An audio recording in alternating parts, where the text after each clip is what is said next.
People are always saying to me, Jimmy, why do you always stir the pot? Why do you come up with the most off-the-wall things to talk about? Why do you have to say some of the things you say? Some of the things you talk about, it's not even relevant. Why do you say what you say?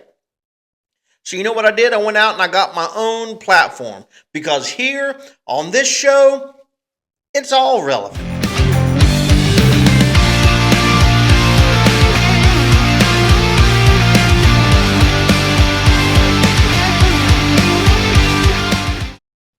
Hello and welcome to the show, episode 2 of It's All Relevant.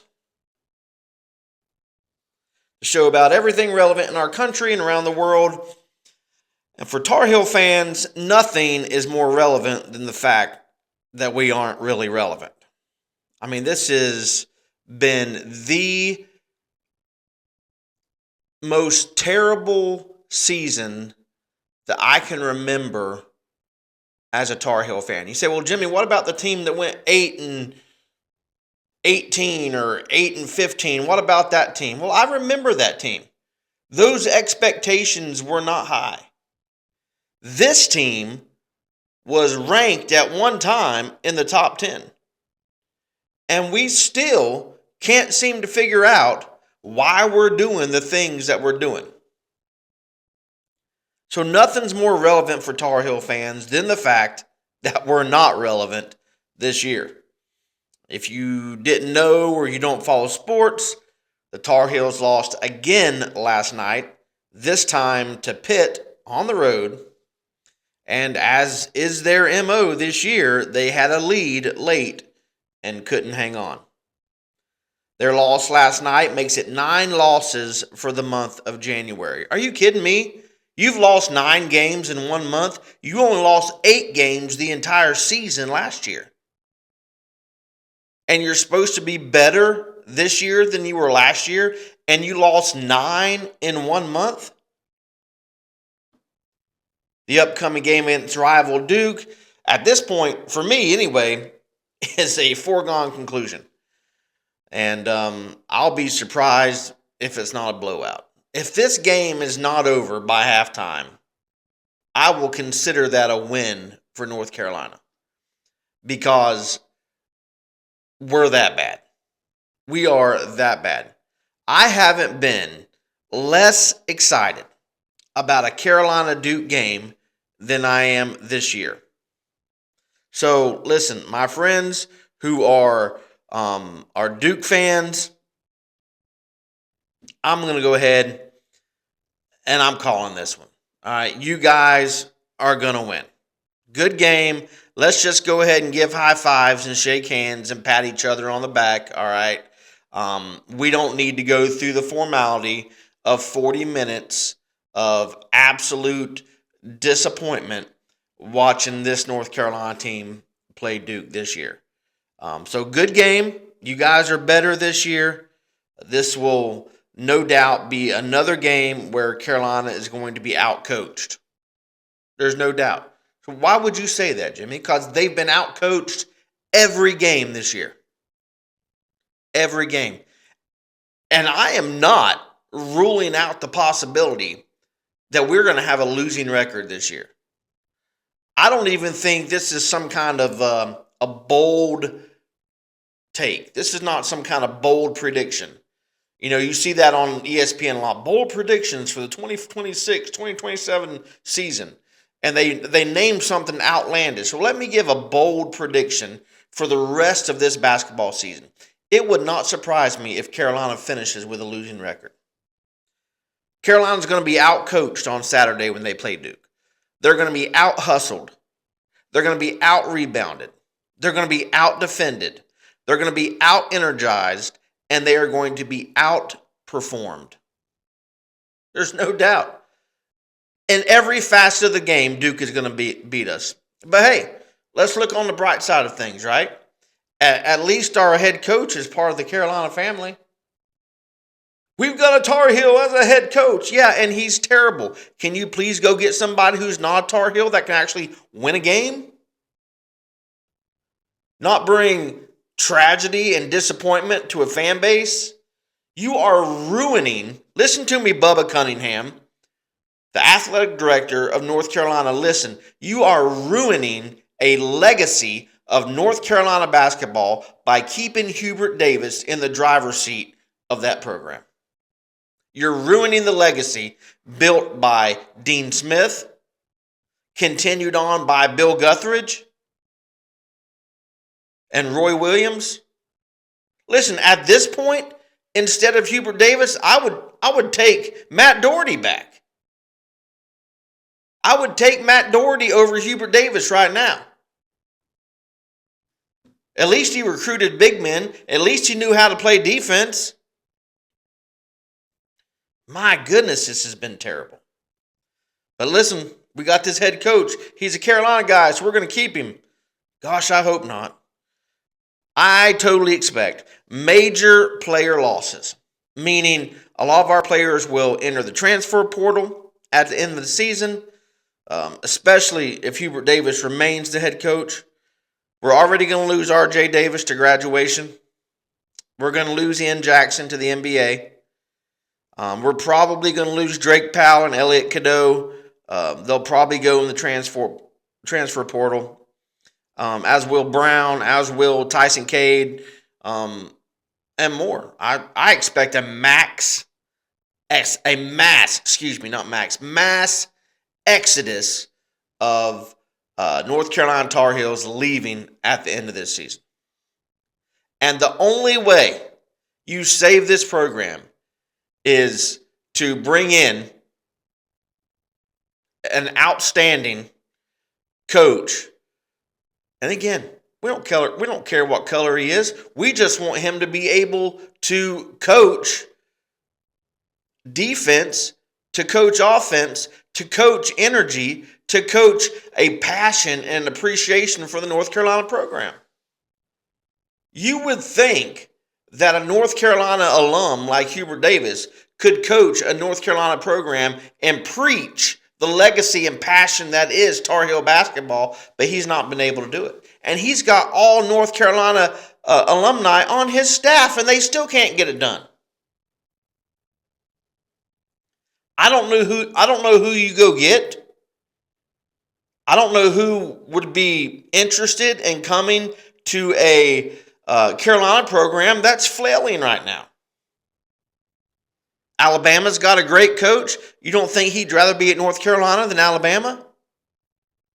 Auburn's got a great coach. You don't think he'd rather be at Carolina than Auburn? Jay Wright retired from Villanova a few years ago. You don't think he'd jump at the chance to have a legacy of coaching at North Carolina? Heck, you could probably even lure Brad Stevens away from the Boston Celtics. It's North Carolina. It's the top job in college basketball, and you're giving it to a guy whose only resume is to coach JV. My goodness, Bubba Cunningham. You are ruining this legacy of Carolina basketball. This hasn't been Carolina basketball at all this year. And the entirety of the fan base that I talk to here living in North Carolina is just ready to move on from the Hubert Davis experience. I don't think we should wait till the end of the season. Well, if we don't wait till the end of the season, we may lose the recruiting class we have coming in. You know what? If we do, we do. But can we just go ahead and end the nightmare that is Hubert Davis? Just go ahead and rip off the Band-Aid now and get it over with. This isn't Tar Heel basketball. This is a Tar Heel nightmare. Switching gears a little bit, I saw an article today about Starbucks and their expectations for sales to continue to drop. The Reuters article said this: Starbucks is set to report its fourth straight quarter of comparable sales decline on Tuesday, in what could be another blow to investors waiting for new chief Brian Nichols' efforts to revive demand at the struggling coffee chain. They're having a hard time figuring out why Starbucks is failing. I'll tell you why. First of all, their coffee's terrible. It it tastes burnt, as far as I'm concerned. But have you ever been to Starbucks? I'm sure most of you probably have. Who wants to pay $8 to $10 for a cup of coffee when you can pay 75 cents at McDonald's? And really, the flavor is not a whole lot different unless you get one of their kind of, gourmet coffees with all the frou-frou stuff in it. The company in October suspended forecast for its fiscal 2025 year and as it executes, Nichols' strategy that includes lowering wait times and implementing a coffee house code of conduct. Oh, that'll be exactly what we need. One of the most liberal companies in the world giving us a code of conduct. That's going to be great. This code of conduct is going to require customers to make purchases if they wish to use the restroom or log on to in-store Wi-Fi. What are the college kids going to do? Have you been to a Starbucks in a college town? They just go in there and sit and camp out at all the tables and use their Wi-Fi. What are they going to do if they actually have to buy a coffee while they're there? Earlier this month, Starbucks also said it would cut some jobs and reduce extra layers of management to focus on improving in-store operations by increasing store hours to meet Nichols' target of wait times of less than 4 minutes. Instead of a code of conduct, you ought to have a uniform policy. You ought to have an appearance policy. I don't want my coffee being made by somebody who looks like they fell face first into a tackle box. I mean, have you seen these freaks? You go into Starbucks, their hair is 50 shades of everything. They're pierced everywhere. No wonder your average run-of-the-mill, red-blooded American man doesn't want to set foot or drive through a drive-through of Starbucks. We would rather Black Rifle Coffee have little pop-up things everywhere so we can go get some Black Rifle coffee where the proceeds are at least going to veterans, instead of going to the clown show that is Starbucks. Sticking with woke nonsense, Netflix new Spanish language musical, Emilia Perez, led Academy Award nominations on Thursday, providing the streaming service with another shot at its first Best Picture trophy, followed by the historic drama The Brutalist and box office smash Wicked.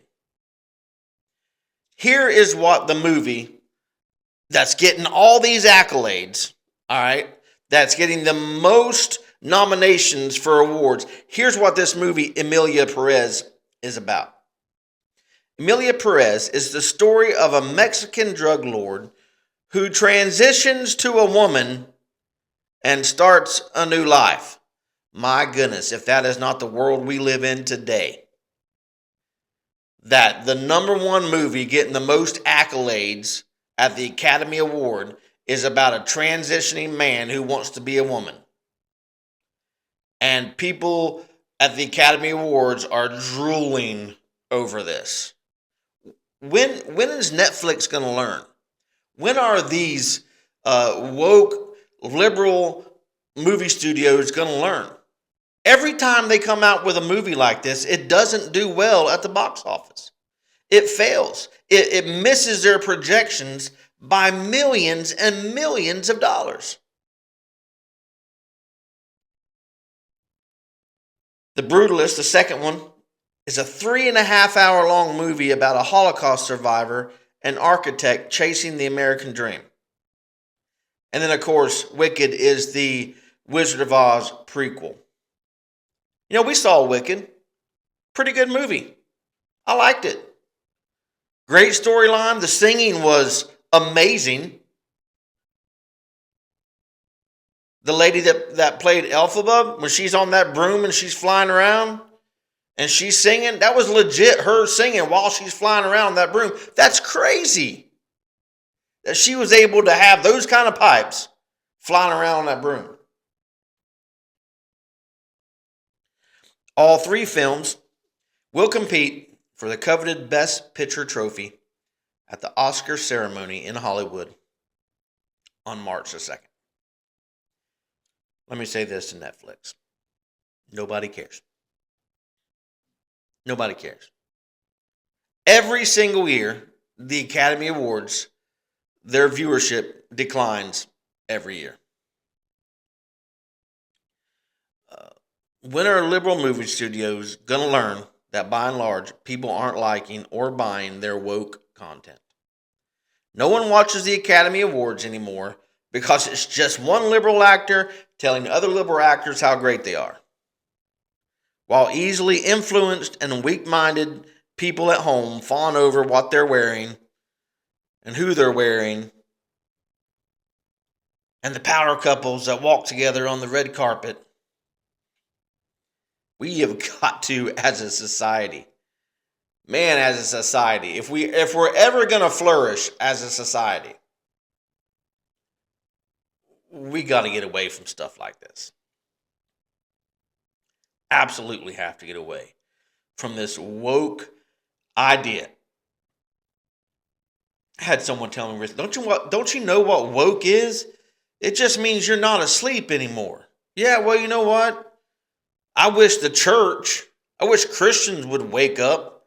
All this is happening because the church is asleep.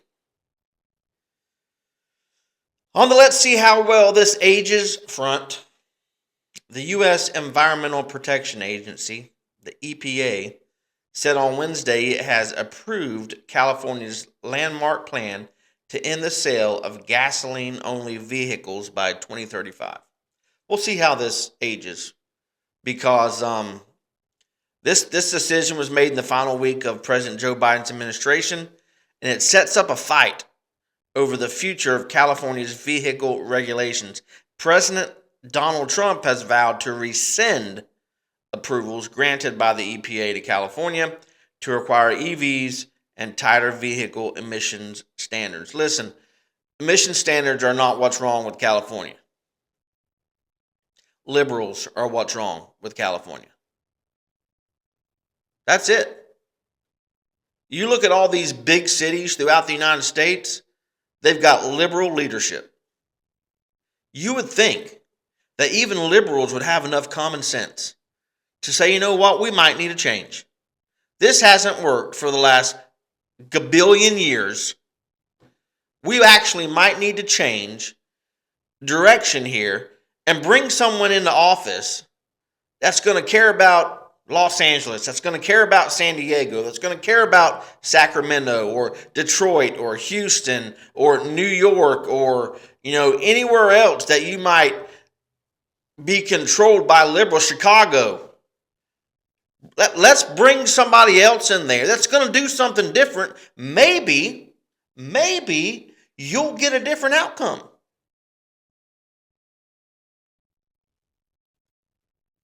It's crazy the things that we keep doing over and over and over again, and we expect something different to come out of it.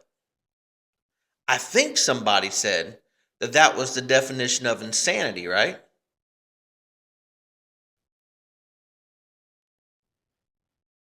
Oh, let's talk about something else, because this just makes me upset. You can probably tell in my voice that I can't stand it.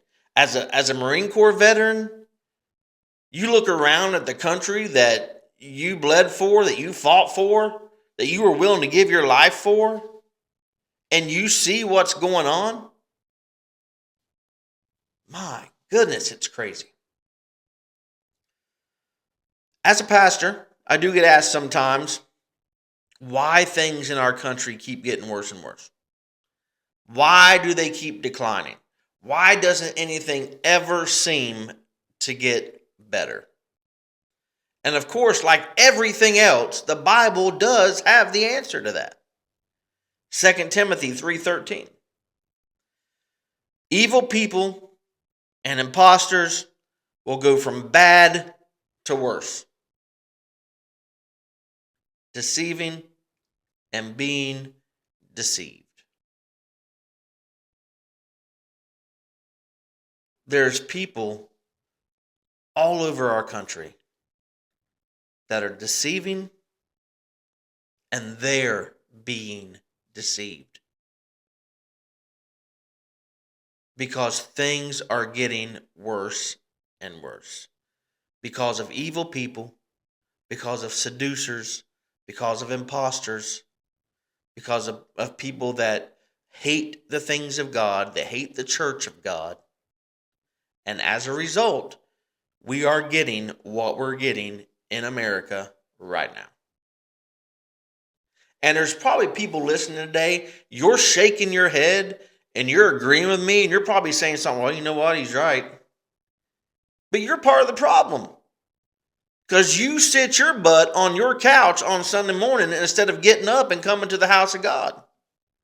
You're not bringing your kids to church. You're not bringing your grandkids to church. They're being raised in a day and a time where they don't know anything about the house of God because they don't step a foot into it unless it's at a funeral.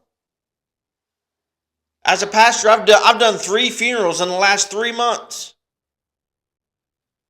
I talked to someone at every single one of their funerals that told me this. You know, preacher, I ain't been inside of a church since the last time I was at a funeral. And this is in the Bible Belt. This is in the mountains of western North Carolina. And you're going to tell me you haven't been to church since the last time you were in a funeral? And then you have the gall to ask why America is in the shape it's in? It's in the shape it's in because of you. And people like you who have just turned their back on the ways and the things of God. Found this. On any given weekend,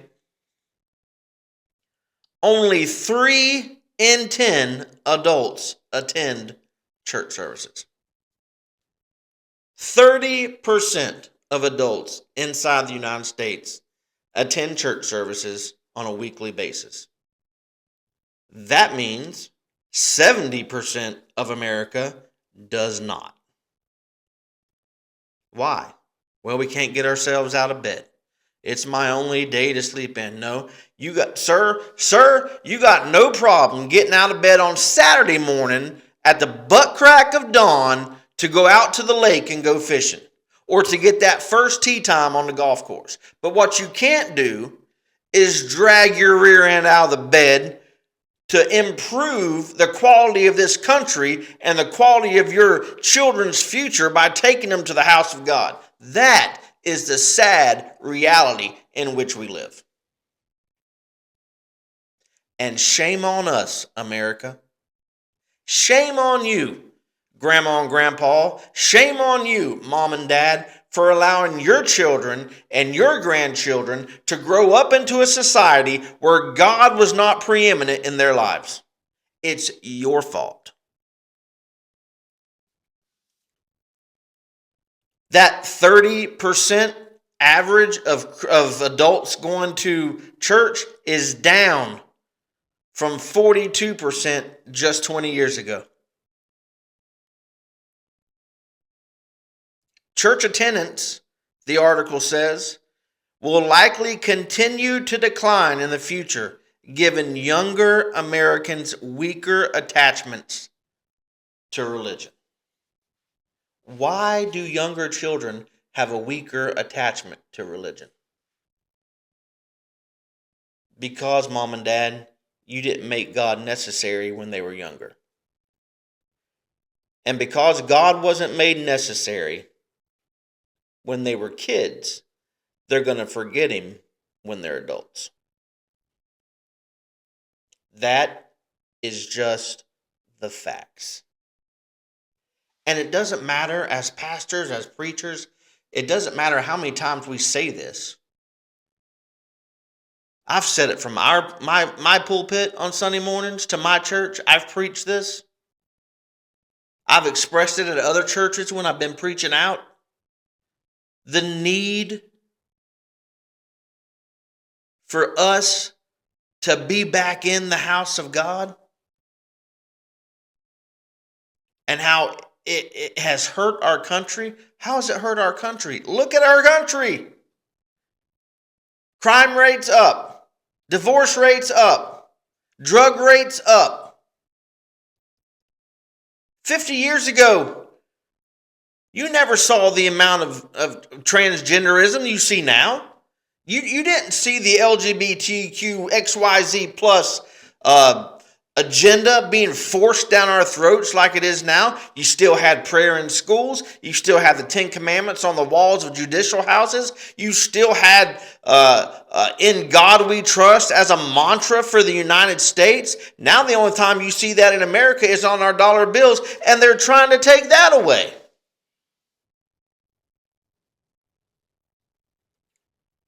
I'm telling you, you put God off long enough, God's going to react because he is a jealous God. If I can encourage young people and young families with children to do anything, it would be to get back into church. Make God a priority. Listen to this specifically. More 18 to 29-year-olds say they have no religious preference, and they don't identify with any specific faith. Most see religion as nothing more than a psychological way to cope with the world around them. Additionally, young adults, both those with and without a religious preference, are much less likely to attend religious services. So even if they were raised in church, now they don't go. Why? Because mom and dad never really made it a priority to go. Anything and everything could come before the house of God. And because of that, when these kids are growing up, they could either take it or leave it. And most of the time, they just leave it. Why are things getting worse? God keeps getting pushed aside. I'll tell you what's not getting worse, though, and that is the world's fastest growing and most dangerous religion, Islam. So the world's most dangerous religion is growing. The others are declining, and the God of the Bible, who made America great to start with, is being pushed aside. It's a sad, sad world in which we live, where mom and dads no longer care about the future of their children, grandchildren, and family. Let's talk about some of these campaign promises that Trump made. Is he keeping any of them? Let's go over a couple of them. Here are some promises kept. These are things that have already been accomplished or are in the works of being accomplished. And we talked about some of these on our first show. He promised to pardon people convicted of crimes related to the storming of the Capitol on January the 6th. Trump issued a proclamation pardoning and commuting the sentences of people convicted for crimes related to the January 6, 2021 riots. So far, about 1,583 defendants have been federally charged with crimes associated with the attack on the U.S. Capitol, according to January 6, 2025 Justice Department updates, and over 1,500 of those have either been pardoned or had their sentences commuted. Another promise kept, he promised to leave the Paris Climate Accord. Trump ordered the United States to leave the Paris Climate Agreement, an international accord negotiated by almost 200 countries almost a decade ago that aims to curb climate change by reducing greenhouse gas emissions. You know what? They're only enforcing that on America. Everybody else was doing whatever they wanted to do. No wonder we left it. His decision to pull the U.S. from the agreement will take at least a year to become official. But given Trump's consistent calls over the years to exit the pact, there's no reason to believe that it's not going to happen. Another promise, he promised to commute the sentence of Silk Road website operator Ross Ulbricht. Trump pardoned Ulbricht, exceeding an initial declaration to commute his sentence that he made in May at the Libertarian National Convention. Ulbricht received a life sentence without the possibility of parole in 2025 for creating Silk Road. an online marketplace that sold illegal drugs such as cocaine and heroin. Libertarian activists have spent years since his conviction advocating for Ulbricht's release. This is one I'm going to disagree with Trump on. Why in the world you would pardon someone who makes a website to sell illegal drugs like cocaine and heroin? Sorry, Mr. President, but you got this one wrong. You absolutely got this one wrong. You did not make America great again with this one. What you did was make a stupid decision. Let's call it what it is, folks. Listen, I told you in episode 1, I am not a Trump guy. And he makes plenty of mistakes. He does lots of things I disagree with, and this is one of them. Here's some things that are in the works. He signed a law recognizing 2 genders assigned at birth. Why is this a big deal? Well, because the God of the Bible did the same thing. In the beginning, he created them male and female. That's it. Trump signed an executive order declaring it the policy of the United States to recognize 2 sexes, male and female, which are defined based on a person's sex at conception. An executive order is not legislation passed by Congress. The order directs his director of legislative affairs to present to the president proposed bill text to codify the definitions. And this order says they need to do it within 30 days. Also in the works, the efforts to finish the border wall. On his first day in office, Trump declared a national emergency at the southern U.S. border. Although immigration officials have encountered fewer immigrants trying to enter the U.S. over the past few months, this was all in an effort for Biden's border policy to look a little better. Why didn't he do it the first 3 years and 8 months of his term? Because he didn't care. The declaration directs Homeland Security and Defense Secretaries to take all appropriate action to construct additional physical barriers along the border wall. Also in the works, to eliminate the federal goals for electric cars. Trump's executive order overturned Biden's goals to have electric vehicles comprise half of all vehicles by 2030. Doing so brings a new round of rule marketing uncertainty, which, along with likelihood of court challenges, could take time to resolve. He revoked federal initiatives on diversity, equity, and inclusion. Trump's administration set a deadline of 5 p.m. January the 22nd to place on leave federal workers in diversity, equity, and inclusion initiative. That date has already come and passed. This could prompt lawsuits. It has, and the outcome may be unknown for months or years. He also reinstated the military's transgender ban. Trump revoked 2021 order by Biden allowing transgender service members to openly serve, paving the way for his administration to reinstate a ban on transgender people serving in the military. We talked in our first show about his Remain in Mexico program. He also did the initiative to give TikTok an extension for 75 days. He designated drug cartels as foreign terrorists. We talked about that. He created a government efficiency commission to find fraud, improper payments. Trump established what he called the Department of Government Efficiency, launching an effort led by Elon Musk to officially recommend to slash federal spending. According to the White House, they found a program where they were going to send $50 million worth of condoms to Gaza. Why are we spending $50 million on condoms to send to Gaza? For that matter, the United States government shouldn't be buying condoms with my tax dollars and your tax dollars at all, much less buying them and sending them to a part of the world that hates the United States. He withdrew us from the World Health Organization. He ended offshore wind energy development. These are things that are still in the works. He approved liquefied natural gas terminals, something that Biden got away with. Some things that have stalled out. The end of birthright citizenship, and the reason this stalled out is some liberal judge put a hold on it.